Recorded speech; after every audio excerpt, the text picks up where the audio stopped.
Dúvidas da língua portuguesa. Porquê?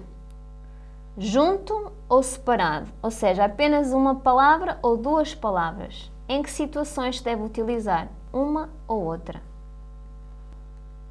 O porquê utiliza-se exatamente na mesma situação do porque. São duas palavras, aqui a única questão está na ênfase, na entoação. O porquê, este que é um monossílabo tónico e o outro é um monossílabo átono. Portanto, o porquê é a preposição por mais o pronome que. Por exemplo, não foste à aula, porquê? Porque não foste à aula. Tem exatamente a mesma função, utiliza-se exatamente da mesma forma, só está aqui a diferença na entoação. Este porquê ou porque em duas palavras pode ainda ser a preposição por mais o pronome interrogativo que ou a preposição por mais o pronome relativo que. No primeiro caso, para termos a certeza, podemos substituir por qual motivo e no segundo apenas por qual. Então, quando é que eu utilizo porquê em duas palavras? O porquê em duas palavras surge antes de pontuação. Por isso vai ser fácil sabermos quando são duas palavras. Por exemplo, não veio porquê? Reparem, duas palavras e a seguir temos o ponto de interrogação. Portanto, não restam dúvidas que este porquê é separado em duas palavras. Não foste à festa, porquê? Acontece exatamente a mesma coisa que no primeiro caso. Mas para termos a certeza, podemos então substituir. Vamos à primeira frase, não veio por qual razão? Faz todo o sentido. Na segunda frase, não foste à festa por qual motivo? Também faz todo o sentido. Logo, não restam dúvidas que temos aqui duas palavras. Um outro exemplo, não sei porquê. Ele é tão infeliz.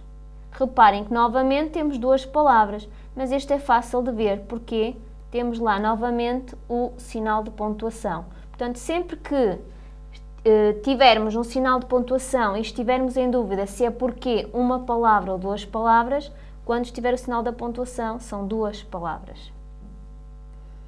O porquê numa só palavra. Portanto, determinante mais adjunto adnominal. Este adjunto adnominal pode ser um artigo, um pronome, um numeral ou um adjetivo. Este porquê equivale então a um nome, porque é precedido de um determinante. Vamos ver exemplos que é mais fácil. Porquê? Este porquê, numa só palavra, um nome, como se fosse um nome, pode ser substituído pelas palavras motivo ou razão. Vamos ver frases. Qual o porquê? E agora tenho aqui um sinal de pontuação. Vamos ficar na dúvida. Apesar de estar antes de um sinal de pontuação, ele vem precedido de um determinante. Reparem no U, artigo definido.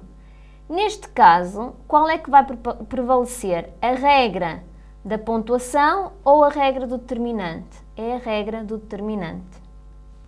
Para me certificar que está correto, eu vou utilizar a mesma frase e alterá-la um bocadinho. Reparem, qual o porquê de tudo isto?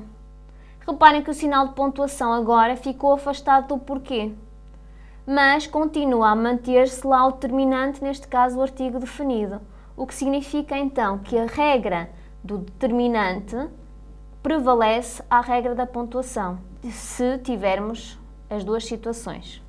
Mas, se por acaso ainda tivermos dúvidas, vamos substituir. Se substituirmos por motivo ou por razão, não restam dúvidas que este porquê é uma só palavra. Reparem, qual o motivo ou qual o motivo de tudo isto? Continua lá o determinante artigo definido. Portanto, continua a manter-se a regra do determinante. Então, não restam dúvidas que este porquê é uma só palavra. Vejamos outros exemplos. Este porquê não me convence. Reparem que nesta frase o porquê vem novamente precedido de um determinante. neste caso, um pronome demonstrativo. E, na frase, diz-me 2 porquês diferentes, mais uma vez, não restam dúvidas que é uma só palavra, porque este porquê também vem precedido de um determinante, neste caso, um determinante numeral.